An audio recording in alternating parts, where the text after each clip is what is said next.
Assalamualaikum warahmatullahi wabarakatuh. Salam prakarya dan kewirausahaan. Ragam kerajinan Nusantara. Ragam berarti lebih dari satu ya. Kerajinan adalah keterampilan tangan kita membuat produk. Terus Nusantara dari Sabang sampai Merauke atau seluruh Indonesia. Itu tentang ragam kerajinan Nusantara yang akan saya sharingkan hari ini.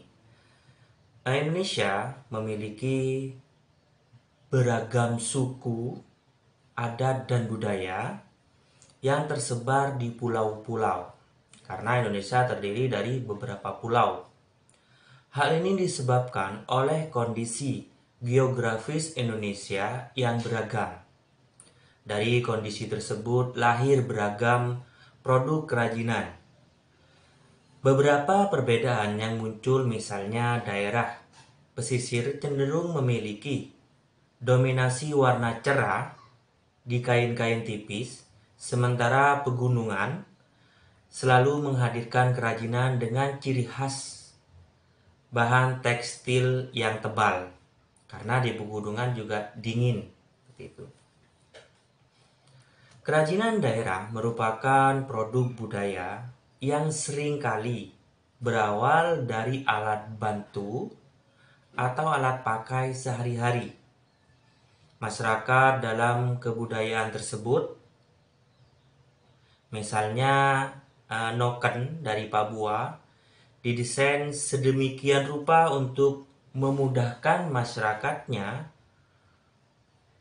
untuk tetap bisa beraktivitas berat. Noken itu berupa tas yang agak panjang, terus talinya itu biasanya ditaruh di sini. Nah, yang digunakan oleh saudara-saudara kita di Papua. Seperti ini, talinya taruh di sini, terus tasnya itu ke belakang. Biasanya isinya itu macam-macam ya. Ada kadang-kadang barang hasil dari pertanian atau kadang-kadang anak kecil kadang-kadang. Nah, taruh di sini. Itu sudah budaya atau kebiasaan saudara kita yang ada di Papua. Motif hiasan kerajinan seringkali mengangkat kearifan lokal dalam wilayah tertentu. Keunikan ini menjadikan kekhasan yang tidak dimiliki negara lain dan menjadi kebanggaan Indonesia. Indonesia adalah negara dengan lokasi geografis yang strategis. Ada negara, ada bangsa. Kalau negara itu adalah wilayahnya, kalau bangsa itu adalah orang-orang yang menempati atau menetap di wilayah tersebut. Itu perbedaan antara bangsa dan negara. Kondisi ini menyebabkan banyak pedagang, seniman sastrawan, pemain musik, penari, dan arsitek dari India dan Cina singgah dan menyebarkan pengetahuannya tentang cara membuat sesuatu. Pada abad kedua Masehi, kebudayaan India mulai mempengaruhi masyarakat. Namun para ahli sepakat bahwa kebudayaan bangsa asing tidak membawa perubahan fundamental, namun cukup kuat mempengaruhi cara masyarakat Indonesia untuk bekerja dengan terampil, mengolah pengetahuan luar dan menggabungkannya dengan nilai-nilai daerah. Betul ya? Jadi mengolah pengetahuan dari luar yang masuk ke Indonesia, tapi jangan meninggalkan dengan nilai-nilai daerah yang ada di Indonesia. Seperti itu.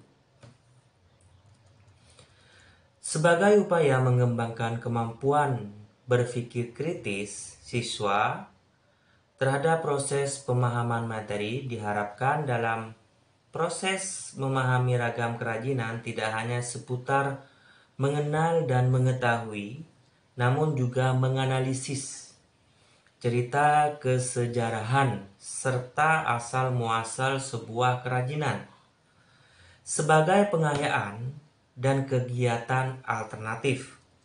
Peserta didik disarankan untuk menghubungkan informasi seputar kerajinan Nusantara dengan mata pelajaran yang lain. betul ya, dengan mata pelajaran yang lain yang sedang mereka pelajari. Hal tersebut misalnya mengaitkan sejarah Nusantara dengan imajinasi ya, yang relektif, yang sesuai zaman. Peserta didik dapat mengaitkan informasi seputar kerajinan dengan perkiraan bagaimana masyarakat Indonesia menggunakannya dalam sehari-hari. Untuk memahami lebih lanjut terkait kriya daerah atau karya kerajinan daerah di Nusantara, di bawah ini ada beberapa contoh hasil kerajinan dari berbagai daerah di Indonesia.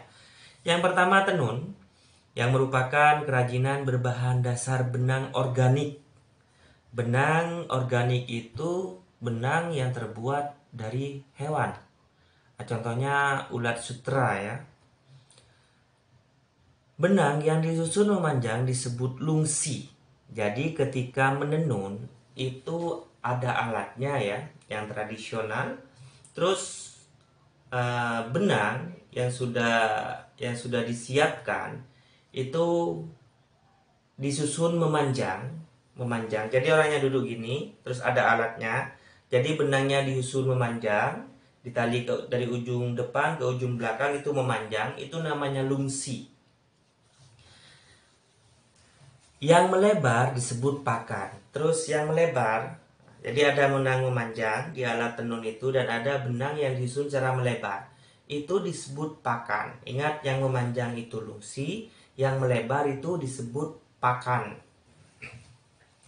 Tenungan dengan corak ikat lungsi telah mewarnai kekayaan kerajinan di Kalimantan, Sumatera, Sulawesi, dan Nusa Tenggara Timur sejak abad ke-8 Masehi.